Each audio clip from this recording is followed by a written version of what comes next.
Hello students. So आपण आपला first चॅप्टरला दॅट इज 1.1 स्टार्ट करतो आहे आज.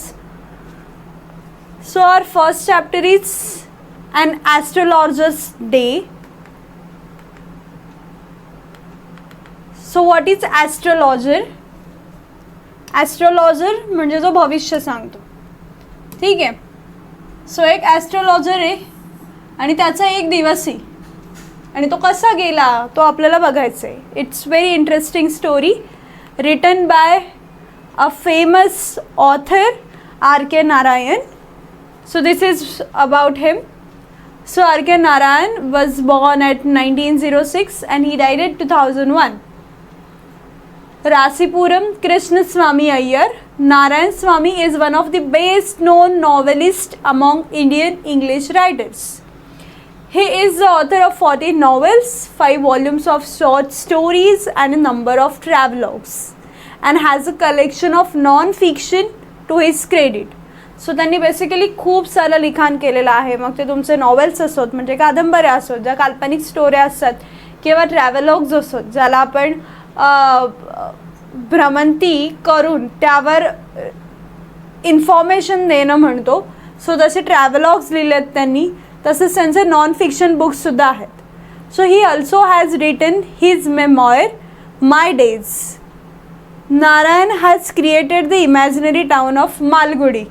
मालगुडी नावाचं एक इमॅजिनरी टाउन त्यांनी क्रिएट केलं होतं, where realistic characters in a typically Indian setting lived amid unpredictable events. आणि हे जे काही त्यांचं मालगुडी नावाचं व्हिलेज होतं, त्या व्हिलेजमध्ये त्यांनी असे कॅरेक्टर्स पुट केले जे टिपिकल इंडियन कॅरेक्टर्स होते. म्हणजे काय तर कॅरेक्टरिस्टिक्स असतात बघा, की काही एक असा कोणीतरी माणूस असतोच, एक असा कोणीतरी माणूस असतोच, आणि त्या प्रकारची वेगवेगळी माणसं मिळून गाव बनलेलं असतं. सो तसं गाव त्यांनी इमॅजिनरी गाव बनवलेलं होतं.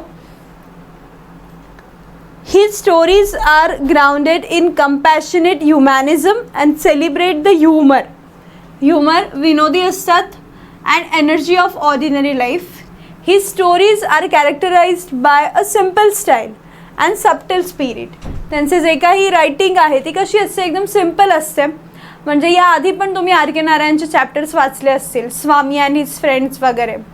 सो हे जे काही होतं ना, तर त्यांचं लिखाण जे आहे ना ते खूप सिम्पल असतं. म्हणजे अगदी तुमच्या एजच्या मुलांना किंवा अगदी टीन एजची जरी मुलं असतील ना, त्यांनासुद्धा व्यवस्थित समजेल इतक्या सोप्या रीतीने ते एखादी गोष्ट मांडतात, एखादी स्टोरी मांडतात, आणि त्या स्टोरीमधून ते काहीतरी शिकवण देण्याचा प्रयत्न करतात. बरं, ते असं बोरिंग लिहित नाहीत, ते खूप छान पोएटिक डिव्हायसेस यूज करून लिहितात. प्लस त्यांच्या लिखाणामध्ये ह्युमर असतो. ह्युमर म्हणजे विनोदाला सोबत घेऊन ते लिहित असतात.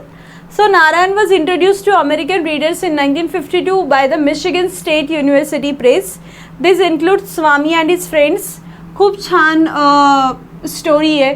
स्वामी नावाचा एक छोटा मुलगा आहे. ही स्टोरी आहे ती ब्रिटिश रूलमधली. आणि मग त्यावेळेस की त्यांच्याकडे फोन वगैरे नव्हते टाईमपास करायला. मग त्यावेळेची मुलं कसं टाईमपास करायची आणि मग कसं घरच्यांकडून ओरडा खायची वगैरे वगैरे, असं खूप छान स्टोरीज आहेत यामध्ये. The bachelor of arts, the dark room, astrologers day जे आपल्याला आज त्यातला एक पार्ट बघायचं आहे, and other stories. Mister Sampath, the financial expert, waiting for the Mahatma, the guide, and many other books. His novel the guide won him the Sahitya Academy Award in 1961, the most coveted literary honor in India. His writing is distinguished by humor and unoffending irony, a unique Indianness and a simplicity which is utterly charming and authentic. Narayan typically portrays the particularities of human relationships and the paradoxes of Indian daily life.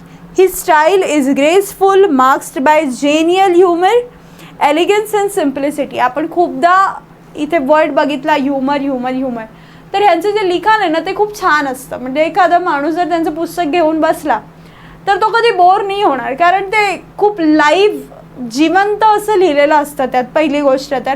आणि with humour असतं, त्यामुळे कोणीही असेल तर तो enjoy करतो, म्हणजे अगदी 13-14 वर्षांचा मुलगासुद्धा. सो ॲस्ट्रोलॉजर्स डेला आपण स्टार्ट करूया. ॲस्ट्रोलॉजर म्हणजे तो भविष्य सांगतो.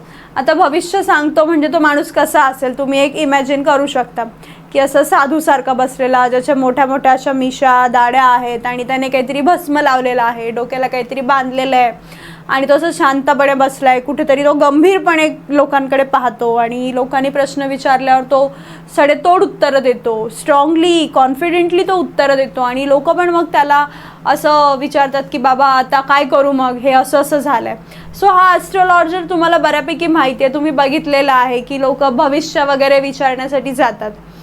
सो ह्याच ॲस्ट्रोलॉजरची स्टोरी आहे. बऱ्याचदा असं होतं आपल्या लाईफमध्ये की आपण आहे ना एखादी गोष्ट किती चांगल्या पद्धतीने करणार हे आपल्यालाच माहीत नसतं, बट जेव्हा आपण त्यात उतरतो ना त्यावेळेला प्रॅक्टिस मेक्स मॅन परफेक्ट म्हणतो ना, त्या टाईप काहीतरी होतं. आणि भले तुम्हाला त्या गोष्टीचं नॉलेज नसेल, बट तुम्ही प्रॅक्टिस करून करून करून करून ती गोष्ट आत्मसात केलेली असते आणि त्या गोष्टीमध्ये प्रो बनलेले असतात. सो असंच हा ॲस्ट्रोलॉजर आहे. आणि हा जो ॲस्ट्रोलॉजर आहे तो ॲक्च्युली ॲस्ट्रोलॉजर नसतो, बट तरी तो कसा एक चांगला ॲस्ट्रोलॉजर बनतो आणि लोकांना कसे छान छान सजेशन्स देतो, ही एकदम मस्त अशी हास्य विनोद करणारी स्टोरी तुम्हाला त्यांनी सांगितली आहे. So let's look into the story. Look at the story. Punctually at midday, he opened his bag and sprayed on his professional equipment, which consisted of dozen cowrie shells, a square piece of cloth with obscure mystic charts on it, a notebook, and a bundle of Palmyra writings. So बघा, हा जो बाबा आहे, हा जो astrologer आहे, त्याने काय केलं, मिड डे होता, हा गेला बसला आणि ह्याने याचं सगळं सामान असं बिखरून ठेवलं. काय काय सामान होतं त्याने हळूहळू आपल्या बॅगमधून ते काढलं आणि समोर ठेवलं. काय काय सामान होतं त्यांनी दिलं आहे बघा, कावरी शेल्स, जे शेल्स असतात, समुद्री प्राणी असतो आपल्याला माहिती आहे शेल्स, तर त्या शेल्स ज्या असतात ना त्या शेल्स त्याच्याकडे होत्या खूप साऱ्या. त्याच्याकडे एक स्क्वेअर कपडा होता आणि ज्यावर काहीतरी वेगळंच डिझाईन होतं. सो असं डिझाईन असलेलं कापड, त्याची नोटबुक, पल्मायरा लिव्ज म्हणजे झाडाच्या पानांवर लिहिलेलं काहीतरी होतं त्याच्याकडे, आणि ते सगळं त्याने काय केलं, बाहेर काढून टाकलं. His forehead was resplendent with sacred ash and vermilion and his eyes sparkled with a sharp abnormal gleam, which was really an outcome of continual searching look for customers, but which his simple clients took to be a prophetic light and felt comforted. तर त्याने असं छान डोक्याला भस्म वगैरे लावलेलं होतं, जी आपण ॲश म्हणतो बघा त्याला, ती राख अशी लावलेली होती आणि त्याचे डोळे असे छान चमकत होते, म्हणजे समोरच्याला पण वाटावं बाबा मोठा ज्ञानी आहे, आपण जाऊया आणि त्याच्याकडून काहीतरी सोल्युशन घेऊया. अशा प्रकारे तो मस्त बसला होता तयार होऊन, त्याचं असं सामान वगैरे मांडून. आणि त्याचे जे कस्टमर्स होते ते पण बघत होते त्याच्याकडे, म्हणजे अट्रॅक्ट होत होते. So the power of his eyes was considerably enhanced by their position. So त्याचे जे ऑलरेडी त्याचे जे डोळे असे भारी दिसत होते ना, त्याची पॉवर अजून वाढली, कारण त्याची पोझिशन एकदम परफेक्ट ठिकाणी होती. कशाच्या मध्ये, तर त्याची पोझिशन बघा, enhanced by their position, placed as they were between कशाच्या मध्ये, पेंटेड फोरहेड. मगाशीच आपण बघितलं त्याचं जे फोरहेड होतं ते कसं होतं, त्या ॲशने, त्या राखेने असं त्याने भरलेलं होतं. अँड द डार्क विस्कर्स, आणि असं झुपकेदार दाढी मिशा, so which stream down his cheeks, even a half wit's eye. Half wit म्हणजे मूर्ख, वेडा, म्हणजे त्याचं जो काही त्याने जे काही ड्रेसिंग सेन्स होता की ते मस्त ॲश लावली आहे आणि अशा झुपकेदार मिशा त्याच्या गालावरून अशा पूर्ण खाली लोंबणाऱ्या, आणि ह्या दोघांमध्ये असलेले त्याचे डोळे एकदम भारी, एकदम अट्रॅक्ट करणारे होते लोकांना. आणि हे असा अवतार असेल ना तर वीट हाफ वीटवाला माणूस म्हणजे मूर्ख माणूससुद्धा काय होईल, त्याचे eyes would sparkle in such setting, त्याचे डोळेसुद्धा एकदम चमकतील अशी जर सेटिंग असेल तर. सो सी, आपण आता जे काही बोलतोय ना तुम्ही इमॅजिन करा, हा असा एक व्यक्ती, त्याच्या असं डोक्याला लावलेली ॲश आणि त्या whiskers, because it will help you in exam. परीक्षेच्या टाईमला तुम्हाला हे सगळं उपयोगी पडेल. आता आपण ॲज अ स्टोरी हे सगळं कॉन्टेंट आपल्या डोक्यात फिक्स करून ठेवते का, कारण तर क्वेश्चन येतो एक्झामला, तुम्हाला माहिती आहे सीन पॅसेज येणार आहे, तो इट विल हेल्प यू. जेवढं तुम्ही अंडरस्टँडिंग आता करून घ्याल तेवढं चांगलं आहे. To crown the effect he wound a saffron colored turban around his head. Saffron म्हणजे केशरी कलरची पगडी म्हणू शकता, डोक्यावर त्याने घातली होती turban. This colour scheme never failed. India में ये जो कलर स्कीम है दॅट इज सॅफ्रन कलर, आपल्यासाठी कसं पवित्र कलर आहे, आणि हा असा अवतार आणि डोक्यावर अशी छान केशरी पगडी असं जर असेल ना तर ही स्कीम कधीच फेल नाही होणार. People were attracted to him as bees are attracted to cosmos or dahlia stalks. म्हणजे लोक त्याच्याभोवती असे काही अट्रॅक्ट होत होते ना, जसं काही एखादी मधमाशी एखाद्या कॉस्मॉस और डहलिया म्हणजे फुलावर जशी अट्रॅक्ट होते त्या पद्धतीने लोक त्याच्याकडे अट्रॅक्ट होत होते. He sat under the boughs of spreading tamarind tree, म्हणजे चिंचेच्या झाडाखाली तो बसला होता. विच फ्लँक्ड म्हणजे एक साईडला, a path running through the town, म्हणजे रस्त्याच्या एक साईडला, की जो रस्ता जो आहे ना तो टाउनच्या मधून. आता टाउन म्हणजे काय, स्मॉल सिटी. स्मॉल सिटी जी असते तिला टाउन म्हणतात. सो स्मॉल सिटीमधून जाणारा एक रस्ता होता आणि त्या रस्त्याच्या कडेला एक मोठा टमरिनचं ट्री होता आणि त्याच्या खाली हा बाबा असे टोपी बिपी घालून बसला होता. It was a remarkable place in many ways. आता तो प्लेस जी आहे ना ती एकदम रिमार्केबल होती खूप साऱ्या पद्धतीने. कशी काय, a surging crowd was always moving up and down this narrow road from morning till night. आता तो जो रस्ता होता त्या रस्त्याने ना खूप मोठा क्राऊड होता जो सतत ये जा करायचा तिथून, त्यामुळे खूप सारी रश होती, खूप मोठा क्राऊड होता जो सतत तिकडून ये जा करायचा. वर्दईचा रस्ता होता, सतत तिथे राबता असायचा. A variety of trades and occupation was represented all along its way. म्हणजे त्याच्या आजूबाजूला ते जिकडे तो ॲस्ट्रॉलॉजर बसला होता त्याच्या आजूबाजूला खूप सारे ट्रेड्स होते, खूप सारे व्यवसाय धंदे करणारे लोक होते. मेडिसिन सेल करणारे, सेलर्स ऑफ स्टोलन हार्डवेअर, चोरी केलेले हार्डवेअर विकणारे, junk, magicians and above all and auctioneer of cheap cloth. म्हणजे हे सगळे लोक होतेच, सोबत कोण होता, स्वस्तातले कपडे विकणारा एक माणूस होता, auctioneer of cheap cloth. who created enough din all day to attracted the whole town. din म्हणजे तो तेवढा आवाज करायचा आणि सगळ्यांना अट्रॅक्ट करून घ्यायचा आपल्याकडे बोलवून. नेक्स्ट टू हिम, त्याच्या पुढेच, in vociferousness came a vendor of fried groundnut. vociferousness चा अर्थ आहे being loud and noisy. ते ओरडत जातात बघा ते पीनटवाले. सो तसा तो होता आणि त्याच्याकडे शेंगदाणे होते आणि त्या शेंगदाणे म्हणजे ग्राउंडनटला तो काय करत होता, फ्राईड केलेले होते. आणि तो काय करायचा, त्याच्या वेअर्सना म्हणजे त्याच्या वस्तूंना वेगवेगळी वेगवेगळी नावं द्यायचा प्रत्येक दिवशी. जसं कधी तो म्हणायचा बॉम्बे आईस्क्रीम, कधी म्हणायचा दिल्ली आल्मंड, कधी म्हणायचा Raja's delicacy and so on and so forth. अशी वेगवेगळी नावं तो त्यांना द्यायचा.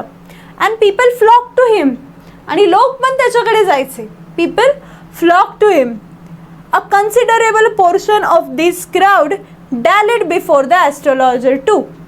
आता हा सगळा जो क्राऊड होता, जो काहीतरी घ्यायला आलाय मार्केटमध्ये येणारा जाणारा, ह्यातला बराच क्राऊड आहे ना, डॅलेडचा अर्थ काय, उगाचच फेरफटका मारून यायचा. खूप जण असतात जे मॉलमध्ये जातात, डीमार्टमध्ये जातात, फेरफटका मारून येतात, घेत तर काहीच नाहीत. म्हणजे असंच उगाचच टाईमपाससाठी म्हणा, काहीतरी म्हणा, फेरी वगैरे मारून येणं, त्याला म्हणतात डॅलिट. सो असं खूप सारा क्राऊड होता जो डॅलिट करायचा त्या ॲस्ट्रोलॉजरच्या समोरसुद्धा. The astrologer transacted his business by the light of a flare which crackled and smoked up above the groundnut heap nearby. So एक लाईट होतं, लाईट ऑफ फ्लेअर होतं आणि त्या लाईटच्या लाईट जी होती ती ग्राउंडनट्सच्या इथे त्या ग्राउंडनटवाल्याने लावली होती. Half the enchantment of the place was due to the fact that it did not have the benefit of municipal lighting. त्या रोडवर म्युनिसिपल लाईटिंग नव्हतं. एन्चांटमेंट म्हणजे मॅजिकल इफेक्ट किंवा चार्म. सी, हे वर्ड्स तुम्हाला कळले पाहिजेत कारण कधी कधी फाइंड द मिनिंग किंवा टेल द मिनिंग म्हणून हे वर्ड्स येतात, एस्पेशली पोयमच्या बाजूचे. सो हे जे पण वर्ड्स आहेत बाजूचे ते पण आपल्याला लक्षात ठेवणं महत्त्वाचं आहे. So it did not have the benefit of municipal lighting. The place was lit up by the shop lights. म्हणजे तिकडे म्युनिसिपल लाईटिंग नव्हते. सो कुठली लाईट होती? शॉप्सची लाईट होती. 1 or 2 had hissing gas light. काही लोकांकडे हिझिंग गॅस लाईट होती, काही लोकांकडे नेकेड फ्लेअर्स होते. Stuck on poles. Some were lit up by old cycle lamps in 1 or 2 like the astrologer. आणि काही लोक असे पण होते ॲस्ट्रोलॉजर सारखे, those manage without the lights of their own, ज्यांच्याकडे स्वतःकडे लाईटच नव्हती. कारण ऑलरेडी रोडवर तर नाहीच आहे म्युनिसिपल लाईट, पण हे असे पण काही लोक होते की त्यांच्याकडे स्वतःची लाईटच नव्हती. So it was a bewildering criss cross of light rays and moving shadows. Bewildering म्हणजे कन्फ्युजिंग, म्हणजे इथून येणारी लाईट, तिथून येणारी लाईट, ह्याची लाईट, त्याची लाईट, असे सगळे कसे होते? Crisscross flights of rays and moving shadows, आणि त्या हलणाऱ्या सावल्या. This suited the astrologer very well for the simple reason that he had not in the least intended to be an astrologer when he began life. म्हणजे त्याने जेव्हा त्याच्या आयुष्याची सुरुवात केली तेव्हा त्याला काही माहीत नव्हतं की आपण पुढे जाऊन ॲस्ट्रोलॉजर वगैरे बनणार आहे. And he knew no more of what was going to happen to others than he knew what was going to happen to him next minute. म्हणजे जसं त्याला हे माहीत नव्हतं का माझ्यासोबत पुढच्या मिनिटाला काय होणार आहे, तसंच त्याला हेही माहीत नव्हतं की मला तो हात दाखवायला येणार आहे त्याच्यासोबत काय होणार आहे. आणि म्हणजे कळत आहे का, ॲस्ट्रोलॉजर नावापुरती होता तो, त्याला ॲक्च्युअलमध्ये काहीच माहीत नव्हतं का पुढच्या क्षणाला काय होणार आहे. So he was a much stranger to the stars. Stranger म्हणजे अनोळखी, तो अनोळखी होता स्टार्ससाठी, जसं की त्याच्याकडे येणारे कस्टमर्स, म्हणजे त्याच्याकडे येणारे कस्टमर्स जसे स्टार्सला ओळखत नव्हते, स्टार्स कस्टमरला ओळखत नव्हते, तसाच ह्यालासुद्धा त्या स्टार्सबद्दल काहीही इन्फॉर्मेशन नव्हती. ग्रहतारे बघून सांगतात ना भविष्यवाणी, पण त्याला ह्यातलं काहीच नॉलेज नव्हतं. So yet he said things which pleased and astonished everyone. पण तरीसुद्धा हा भाऊ काहीतरी असं म्हणायचा ना की ज्यामुळे समोरचा माणूस एकदम खुश हो जायचा. हां बरोबर, अरे तुम्हाला कसं कळलं, असं तो बोलायचा. That was a more matter of study. पण ते कशामुळे होतं की त्याने खूप अभ्यास केला, प्रॅक्टिस केली, अँड श्र्यूड गेसवर्क. आणि त्याचं ग्रेसवर्क जे आहे ना, ग्रेसवर्क, श्र्यूड म्हणजे good at judging people. So त्याने त्याचं गेसवर्क एकदम स्ट्रॉंग बनवलं. All the same it was as much as honest man's labour as any other and he deserve wedges he carried home at the end of the day. आणि तो जे काही करत होता ते म्हणजे त्याच्या पोटा पाण्यासाठी करत होता, जसं एखादा प्रामाणिक माणूस आपलं काम करतो त्या पद्धतीने तो करत होता, आणि तो डिझर्व करत होता जे काही पैसे त्याला मिळतील ते त्याने घेऊन जाणं at the end of the day. He had left his village without any previous thought or plan. त्याने त्याचं गाव सोडलं, पण ते सोडण्याआधी त्याला काहीच आयडिया नव्हती, त्याच्या डोक्यात काहीच विचार नव्हता, काहीच प्लॅन नव्हता. If he had continued there, he would have carried on the work of his forefathers. जर सपोज तो तिकडेच राहिला असता, त्याचं गाव सोडून तो बाहेर आला नसता, तर कदाचित त्याचे फोरफादर्स म्हणजे त्याचे पूर्वज जे काही करत होते ना, त्याचे वडीलधारे जे काही करत होते तेच काम तो करत राहिला असता. मग ते काम काय होतं, तर नेमली टीलिंग द लँडची टीलिंग करणं, म्हणजे मशागत वगैरे करणं, living, marrying and ripening in his cornfield and ancestral home. म्हणजे त्यांच्या घरात राहणं, शेती करणं, जगणं, लग्न करणं, ह्याच गोष्टी तो करत राहिला असा, जे नॉर्मल लोक त्याच्या गावातले करत होते. But that was not to be. पण त्याच्या बाबतीत असं झालं का, नाही झालं का, कारण त्याने गाव सोडून दिलं. He had to leave home without telling anyone. म्हणजे असं काहीतरी घडलं होतं त्याच्या लाईफमध्ये की ज्यामुळे त्याला घर सोडावं लागलं होतं, कोणाला काहीही न सांगता. म्हणजे विदाउट टेलिंग एनीवन, कोणाला काहीच न सांगता त्याने घर सोडलं होतं, त्याला सोडावं लागलं होतं. And he could not rest till he left it behind a couple of 100 miles. म्हणजे ऑलमोस्ट जवळजवळ 200 मैल वगैरे चालल्यानंतर तो कुठेतरी जाऊन थांबला. ठीक आहे, म्हणजे तेवढं तो पळतच होता, त्याच्या आतल्या अंतरात त्याला राहायचंच नव्हतं. To a villager it is a great deal. आणि एखाद्या व्हिलेजरसाठी ही खरंच ग्रेट डील होती. As if an ocean flowed between. म्हणजे खूप डिफरंट गोष्टी म्हणतो ना आपण, की एखाद्या गावकऱ्यासाठी, एखाद्या खेडेगावात राहणाऱ्या माणसासाठी ही खूप वेगळीच गोष्ट होती की तो एवढा लांब जाऊन राहणं, अचानक निघून जाणं वगैरे. He had a working analysis of mankind's trouble. त्याच्याकडे ॲनालिसिस होता पण चांगला, की माणसाला कुठल्या गोष्टींचा त्रास आहे. Marriage, money and tangles of human ties. Long practice had sharpen his perception. Perception म्हणजे समज. त्याने खूप अभ्यास केला होता की नेमकं लोकांचे प्रॉब्लेम काय आहेत, आणि त्याला त्यातून एक समज डेव्हलप झाली होती.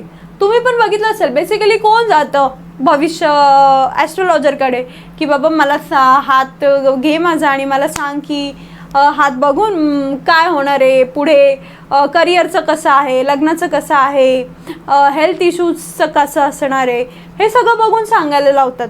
आणि हे ॲस्ट्रोलॉजरसुद्धा खूप हुशार असतात. ते काय करतात, तुमच्याचकडून माहिती इन्फॉर्मेशन करतात आणि त्याच्यात थोडं मॉडिफिकेशन करून तुम्हाला पाठवत असतात. ठीक आहे. सो ह्या प्रकारचा हा माणूससुद्धा त्याच प्रकारचा होता. त्याने खूप प्रॅक्टिस केली होती आणि त्याचं समज जी आहे ती एकदम वेल डेव्हलप बनवली होती. Within 5 minutes he understood what was wrong.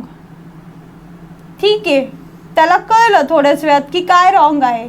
He charge 3 pies. म्हणजे त्याला 5 मिनिटात समजायचं की नेमकं काय आहे बाबा, एखादा माणूस आला आहे तर ह्याच्या आयुष्यात नेमका काय प्रॉब्लेम आहे. म्हणजे ह्याची आयुष्यातली माणसं चांगली नाही आहेत का, ह्याच्याकडे पैसा नाही आहे म्हणून हा दुःखी आहे, काय आहे ना, तो लगेच 5 मिनिटात ओळखून घ्यायचा. आणि त्याच्यासाठी तो 3 pies पर क्वेश्चन लावत होता की प्रत्येक प्रश्नाचं मी उत्तर देतो, प्रत्येक प्रश्नाला मला 3 pies पाहिजे. आता ही पाईस जी आहे ना, ती आपली आधी इंडिपेंडन्स होण्याआधीची करन्सी होती, जी म्यानमारमध्ये वगैरे सुद्धा यूज केली जायची. सो ती तेव्हाची स्टोरी असल्यामुळे ते पाईज हा शब्द आहे त्यात. Never open his mouth till other had spoken for at least 10 minutes. तो ॲस्ट्रोलॉजर काय करायचं, चुपचाप बसायचा, समोरच्याला बोलायचा, हां बाबा नेमकं काय बोल. मग समोरचं काय बोलायला लागलं की तो काय 10 minutes थांबत नाही. बोलायला लागला नाही, हा पण थांबवायचा नाही, चुपचाप ऐकत राहायचा. हा काय सांगतोय. आता तो 10 मिनिटं बोलल्यावर ह्याला क्ल्यू कळले ना, नेमकं ह्याच्या लाईफमध्ये प्रॉब्लेम काय, नेमका इश्यू काय. आणि त्या पद्धतीने फिरवून असं वेगळ्या पद्धतीने बोलणं काही अवघड नाही आहे. सो तो तेच करायचा की लोकांना बोलायला लावायचं, त्यांच्याकडची इन्फॉर्मेशन घ्यायचं आणि त्याचेच शब्द त्याच्यावर फेकायचा, त्याचीच माहिती त्याच्यावर फेकायचा भविष्य म्हणून. So when he told so which provided him enough stuff for a dozens of answer and advices. So मग आन्सर द्यायला, ॲडवाईस द्यायला त्याला तो कंटेंट मिळत होता. When he told the person before him, gazing at his palm, in many ways you are not getting the fullest result of your efforts. आता लोकांनी हात पुढे केला ना की हा बाबा बघायचा मस्त हात वगैरे, आणि काय बोलायचा, हां तुम्ही ना खूप खूप जास्त मेहनत घेत आहे, पण तुम्हाला त्याचं फळ मिळत नाही. असं कोणालाही बोला, तो म्हणेल अरे हो ना भाऊ, खरं आहे, मी खूप मेहनत घेतो यार, पण मला कधी फळच मिळत नाही. बोलून बघा कोणाला पण, लगेच कोणी पण तुम्हाला म्हणेल हो रे तुला कसं कळलं. तर ही गोष्ट करण्याची नाही आहे, हे काय आहे, उल्लू बनवायचं आहे की काही पण बोलायचं. हां तू मेहनत घेतो पण तुला फळ मिळत नाही, असं म्हटलं की समोरच्याला पण बरं वाटतं. हां बाबा मी खूप मेहनत घेतो, ह्याला माहिती आहे, पण बघा तरी पण मला यश मिळत नाही आहे.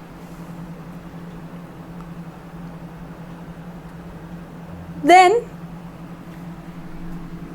so you are not fullest results for your efforts. 9 out of 10 were disposed to agree with him. आणि 10 पैकी 9 जण ते त्याला अग्री पण व्हायचे की हो एकदम बरोबर बोलताय तुम्ही. और he questioned, is there any women in your family, maybe even a distant relative, who is not well disposed towards you. मग त्याचा एक पुढचा मस्त क्वेश्चन असायचा की काय हो तुमच्या फॅमिलीमध्ये अशी कुठली बाई आहे का की जिला तुमचं चांगलं झालेलं बघवत नाही आणि ती तुमच्यावर जळते वगैरे, असं कोणी आहे का. आणि अशी एखादी बाई नसली तरी आपण शोधायला लागतो, हां ही ना हीच असणार आहे. ह्या बाबांनी ओळखलं की नाही की कोणीतरी बाई आहे आणि मग हीच असणार आहे, हीच ती काकू असणार आहे, हीच ती आत्या असणार आहे, हीच ती मावशी असणार आहे किंवा कुठलं तरी दूरचं रिलेटिव्ह. पण ह्या बाबा म्हणतोय म्हणजे काहीतरी असणार आहे, असं लोकांना पण लगेच विश्वास वाटायचा. Or he gave an analysis of character. Most of your troubles are due to your nature. खूप सारे ट्रबल जे असतात ना ते आपल्या वागण्यामुळे होत असतात. How can you be otherwise with Saturn where he is? Saturn म्हणजे शनी. मग शनीचा प्रॉब्लेम आहे का तुम्हाला? शनीमुळे तुमच्या पत्रिकेत असा प्रॉब्लेम होतोय का? You have an impetuous nature and rough exterior. मग ते बोलणार की तुमचा स्वभाव काही चांगला नाही आहे, तुम्ही खूप चिडचिड करता आणि खूप लगेच रागावता, त्यामुळे हे सगळे प्रॉब्लेम होत आहेत. So this endeared him to their hearts immediately. For even the mildest of us loves to drink that he has a forbidding exterior. आता तो जे काही म्हणायचा सगळ्यांना सेमच म्हणायचा, काहीच तो सेपरेट बोलत नव्हता. त्याने फक्त कॉमन गोष्टी समजून घेतल्या होत्या, माणसाच्या आयुष्यात काय प्रॉब्लेम असतो, आणि तो समोरचा माणूस जेव्हा 10 मिनटं बोलत असेल त्यावेळेस तो ते समजून घ्यायचं की हां ह्याला काय प्रॉब्लेम आहे आणि त्याच गोष्टी त्याच्यावर थापायचा. The nuts vendor blew out his flare and rose go to home. त्याने बंद करून तो निघून गेला. ठीक आहे, तो nuts vendor. So this was the signal for the astrologer. हा ॲस्ट्रोलॉजरसाठी सिग्नल होता की टू बंडल अप टू, की त्याने सुद्धा बंडल अप करावं, आपलं सामान बांधावं. Since it left him in darkness, कारण आता लाईट बंद झाली होती. सोडून काय, little shaft of the green light which strayed in from somewhere and touch the ground before him. कुठून तरी येणारी हिरव्या रंगाची लाईट होती आणि तिथे पायाजवळ येऊन पडत होती. तेवढी एक लाईट बाकी होती, बाकी सगळीकडे काय झाला होता, अंधार झाला होता. ही पिक अप हिज कॉवरी शेल्स. त्याने त्याचे जे काही त्या शेल्स होत्या त्या अशा गोळा केला. अँड पॅराफेर्नेलिया म्हणजे त्याच्या ज्या अजून ज्या काही वस्तू होत्या त्या पण वस्तू त्याने गोळा केल्या. And was putting them back into his bag when the green shaft of the light was blotted out. He looked up and saw a man standing before him. तो निघणारच एवढ्यात त्याने काय बघितलं, एक माणूस येऊन त्याच्यासमोर उभा राहिला. He sensed a possible client and said, you look so careworn. आता बघा तो कसा बोलायचा लोकांशी. एक क्लायंट आला, ते क्लायंटला तो कसं म्हणतोय, हे काय झालं, तुम्ही तर एकदम टेन्शनमध्ये दिसताय. It will do you good to sit for a while and chat with me. थोडं माझ्यासोबत बसा, बोला, मग तुम्हाला बरं वाटेल, असं तो ॲस्ट्रोलॉजर त्या माणसाला म्हणाला. द अदर ग्रम्बल्ड, म्हणजे तो दुसरा माणूस होता तो त्याने रिप्लाय दिला वेगली, म्हणजे असं की नाही त्याने असं म्हणजे स्पष्टपणे असं नाही, पण त्याने काहीतरी रिप्लाय दिला. The astrologer passed his invitation whereupon the other thrust his palm under his nose saying, you call yourself an astrologer. तो त्याला म्हणाला, अच्छा तू स्वतःला ॲस्ट्रोलॉजर म्हणतोस ना. ॲस्ट्रोलॉजरला पण वाटलं हा भाई काहीतरी चॅलेंज आता येणार आहे आपल्याला, हा असं विचारतोय म्हणजे काही ना काही चॅलेंज येणार आहे. ठीक आहे. And sed tilting the others palm towards the green shaft of light, yours is a nature, oh stop that. So तो काहीतरी असं सांगत होता, ते असं लाईट असं ग्रीन ह्याच्यामध्ये बघून तो त्याला बोलत होता की हे जे तुझं नेचर आहे. तर तो ते बोलायच्या आधीच तो जो क्लायंट होता तो बोला स्टॉप, हां शांत बस. तो त्याला म्हटला टेल मी समथिंग वर्थवाईल. जर तुला काहीतरी सांगायचं आहे ना, काहीतरी मौल्यवान सांग, उगाच काही पण थापा फेकू नको. Our friend failed picked. I charge only 3 pies per question. तर तो त्याला म्हणाला की मी काय करतो, प्रत्येक क्वेश्चनला ना 3 pies चार्ज करतो. And what you get ought to be good enough for your money. आणि तू जेवढे काही पैसे देशील ना त्याच्या तुलनेत तुला चांगलंच इन्फॉर्मेशन मिळेल माझ्याकडून. At this the other withdrew his arm, took out an anna and flung it on to him, saying, आणि मग त्याने पण तो एक आना घेतला, तो घेऊन फ्लंग म्हणजे फेकला आणि त्याला सांगितलं की I have some questions to ask. If I prove you are bluffing, जर मी प्रूव्ह केलं की तो खोटं बोलतोयस, you must return that anna to me with interest. तर तुला मी दिलेला आना जो आहे ना तो विथ इंटरेस्ट मला परत करावा लागेल. If you find my answer satisfactory will you give me 5 rupees. हा पण लय शाना. हा काय बोला, सपोज मी तुला उत्तर दिली, कोण बोला, ॲस्ट्रोलॉजर बोला की मी जर तुला उत्तरं दिली आणि ती सॅटिस्फॅक्टरी वाटली तर तू मला 5 रुपये देणार का? एक आनाच्या जागी तुम्हाला 5 रुपीज देणार का? नो. मग तो जो माणूस होता समोरचा क्लायंट कस्टमर तो बोला नो. मग हा ॲस्ट्रोलॉजर बोला और विल यू गिव्ह मी 8 आनाज, किंवा मग मला 8 आने देशील, 8 आनाज देशील. तो बोला ठीक आहे, all right, provided you give me twice as much if you are wrong. पण जेवढं काय मी तुला दिलं आहे तू त्याच्या मला डबल द्यायचं. ट्वाईस म्हणजे डबल द्यायचं जर तुझी उत्तर चुकीचे असतील. म्हणजे तो माणूस त्या ॲस्ट्रोलॉजरला बोला ठीक आहे मी तुला देतो पैसे, पण जर तू जी दिलेली माहिती रॉंग असेल तर मात्र तू काय करायचं, ते सगळे पैसे मला डबल करून द्यायचे. This pact was accepted after a little further argument. थोड्या पुढे आर्ग्युमेंट झाल्या आणि तो फॅक्ट मात्र ॲक्सेप्ट झाला. द ॲस्ट्रोलॉजर सेटअप त्याने set up prayer to heaven as the other lit a cheroot. ह्याने चिरूट घेतली हातात आणि ह्याने काय केलं, प्रेयर करायला सुरुवात केली. हा म्हणजे कोण, ॲस्ट्रोलॉजर. ॲस्ट्रोलॉजरने प्रेयर करायला सुरुवात केली आणि तो जो दुसरा कुठला माणूस होता त्याने काय केलं, चिरूट पेटवली. The astrologer caught a glimpse of his face by the match light. There was a pause as cars hooted on the road. Jutka drivers swore at their horses and the babble of the crowd agitated the semi-darkness of the park.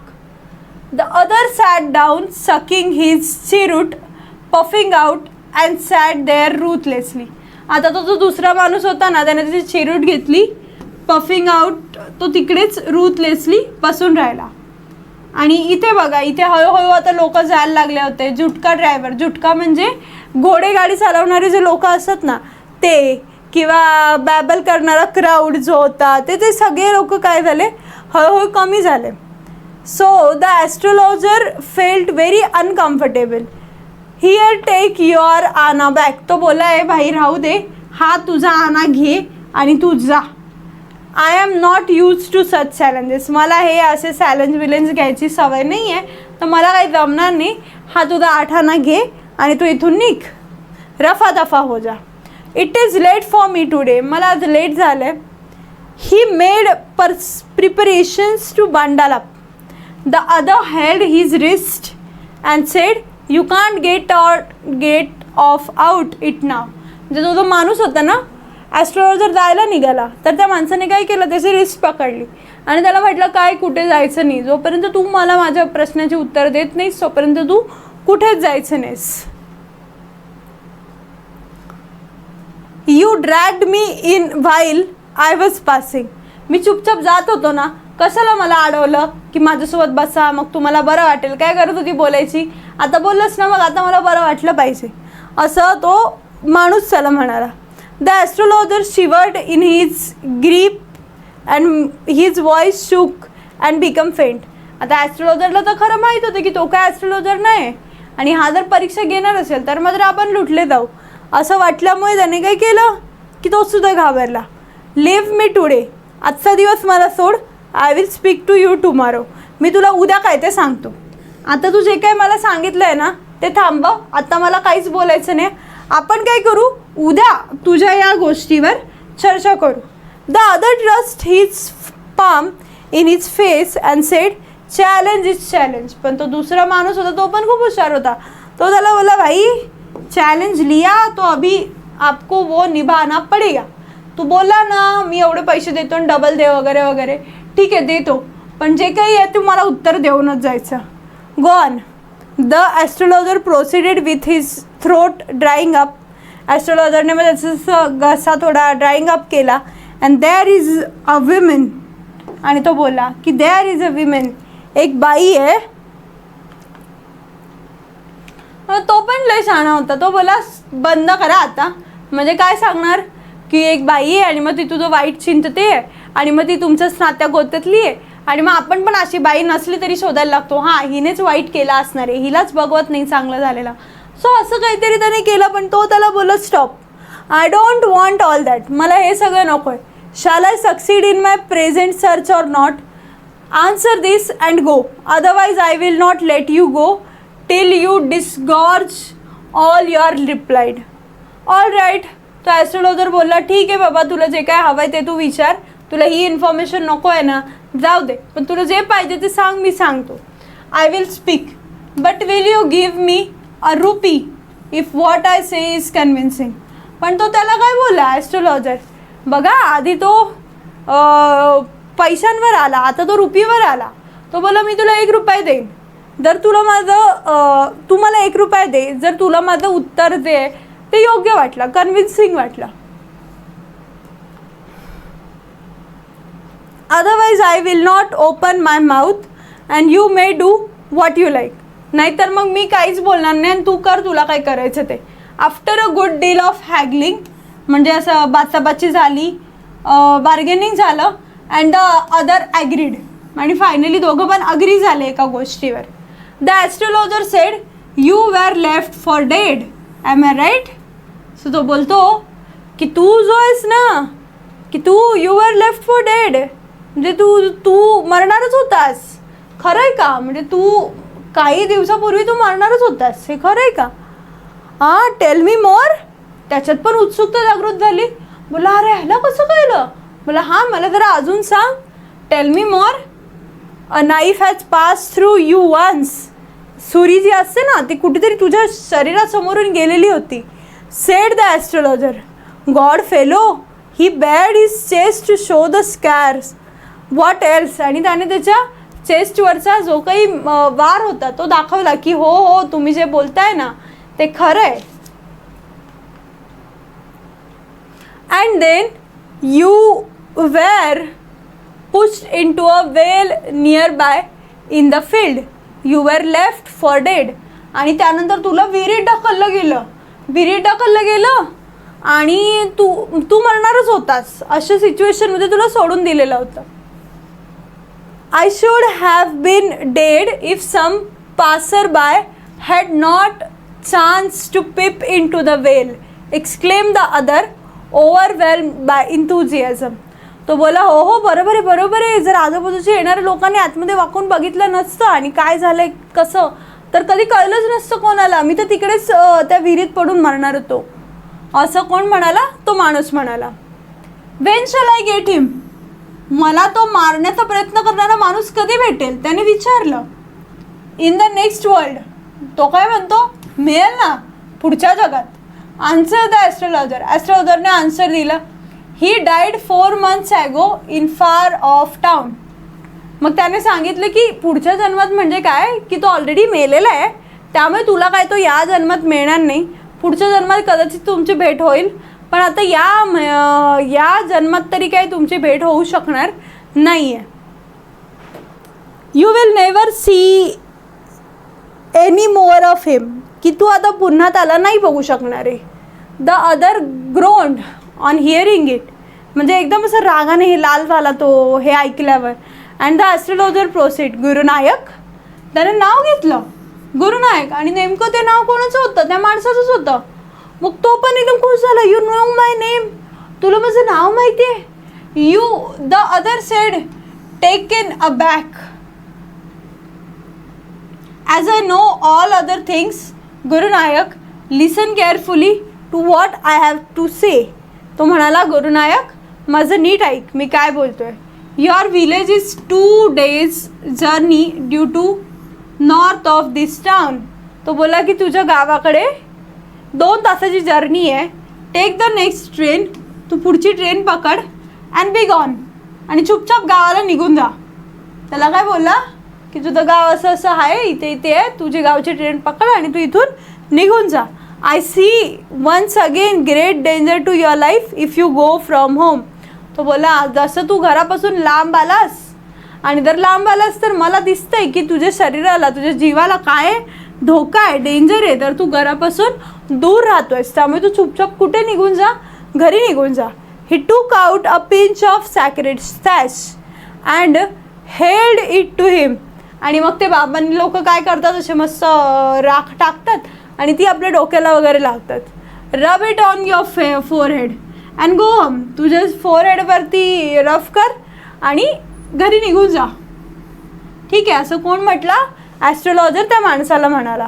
Never travel साऊथवर्ड again, आणि पुन्हा कधीच साऊथला खाली येऊ नकोस. And you will not live to be 100 years. ठीक आहे, so why should I leave home again. मग तो बोलला, यार मी पुन्हा एकदा घर का बरं सोडू.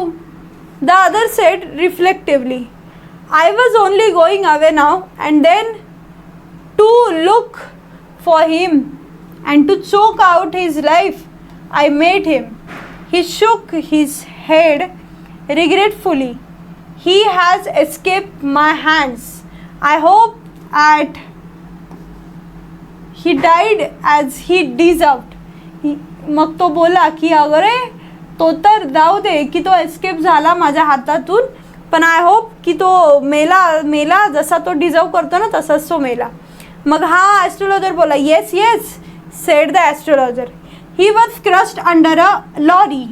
मग तो जो माणूस होता तो काय झाला, लॉरीच्या अंडर क्रश झाला. The other looks gratified to hear it.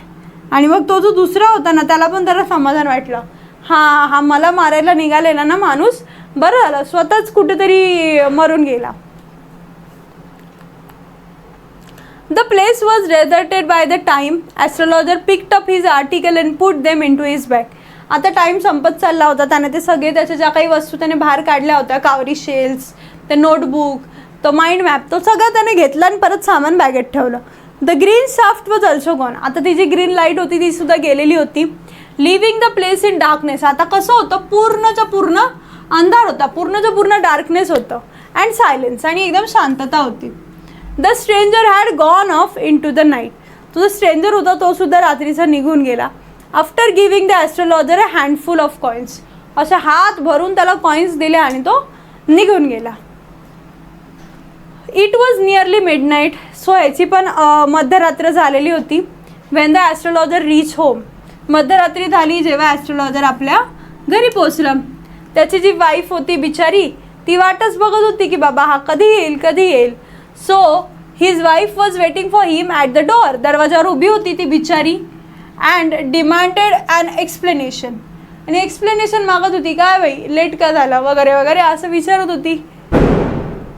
He flung the coins at her and said. आणि त्याने फ्लंग म्हणजे असे कॉईन्स देऊन टाकले तिला की घे बाई.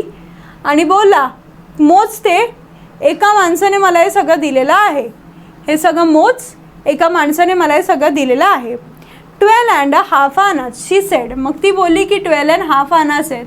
आणि ती मोजत राहिली. She was over enjoyed.